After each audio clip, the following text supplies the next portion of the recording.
shift, I wanted to give you my number one piece of advice that I give to new beginners. Now, I've taught dozens, nearly 100 people now to go from complete beginner to software engineer. A lot of those folks have averaged their salaries, their starting salaries, that is, between 60 and even 90K.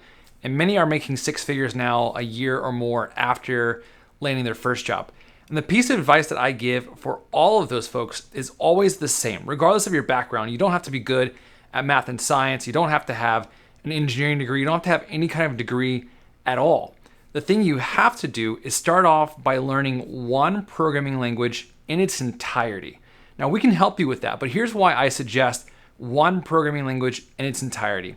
Honestly, you love what you're good at, right? What comes easy to you is more enjoyable. But the reality is coding is not easy, and it may not be enjoyable in the beginning, but you just have to climb that mountain of learning your first language before you can really know if this is something that's going to be right for you or not. Now, unfortunately, a lot of the beginner programs that you see online, whether it be Free Code Camp or Codecademy, all those places start you off with HTML and CSS, which isn't negative, but then when you transition from HTML and CSS to JavaScript, suddenly you get hit in the face with the reality of a programming language. That's because HTML and CSS are just markup languages.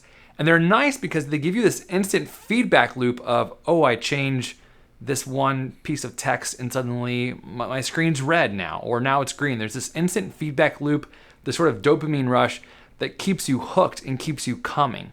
And then the program, whether it be Free Code Camp or whatever online course you're taking, introduces JavaScript and it wrecks you. You're like, oh my goodness, this is way different than what I thought I was signing up for. I thought I was going to be good at this, and now I'm writing JavaScript. And the truth is, whether it be JavaScript, Ruby, Python, Java, C++, they're all going to be the same. They're all programming languages, which means they have logic and control flow and loops and iterators and objects and all those things that you're going to need to learn.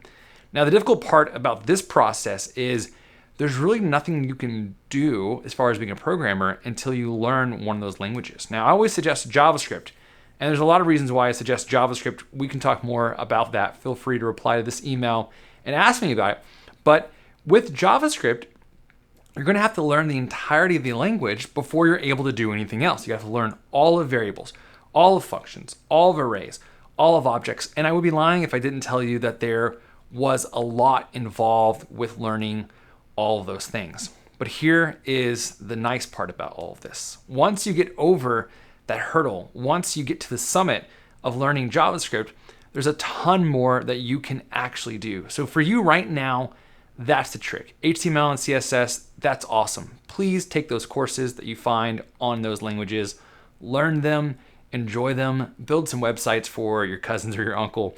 But please remember that JavaScript is worth learning.